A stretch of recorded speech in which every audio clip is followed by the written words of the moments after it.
पौआ न समझो बोतल का मजा मजा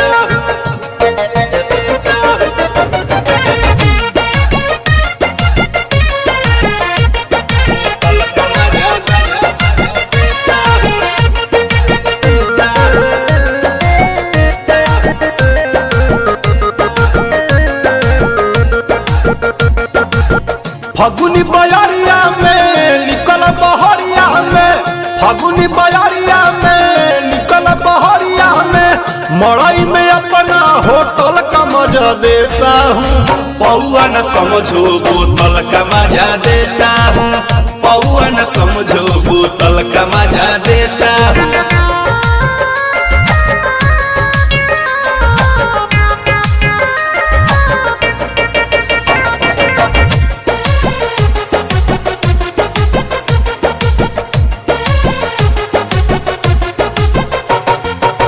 समझो न छोटा फूल कर कोटा, पूरा बाडी हिला दे।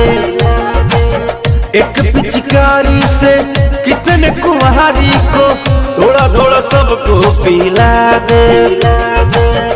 एही उमरिया में धसलू नजरिया में, एही उमरिया में धसलू नजरिया में, हई बरांड ना लोकल का मजा देता हूँ। पौआ न समझो बोतल का मजा देता हूँ, पौआ न समझो बोतल का मजा देता हूँ।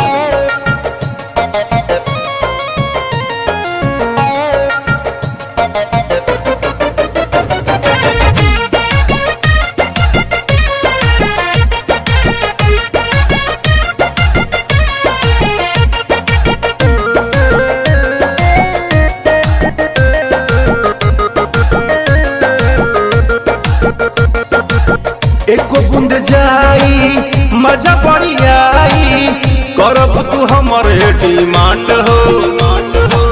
छोट बा चीज बाकी चिकन समीज में करेला बड़े बड़े कांड हो। तोहरो घघरिया में रस के गगरिया में, तोहरो घघरिया में रस के गगरिया में, जूस लेमन जूस में टोटल का मजा देता हूँ। पौआ न समझो बोतल का मजा देता हूँ, पौआ न समझो बोतल का मजा देता हूँ। छोटा ऊपर गोटा।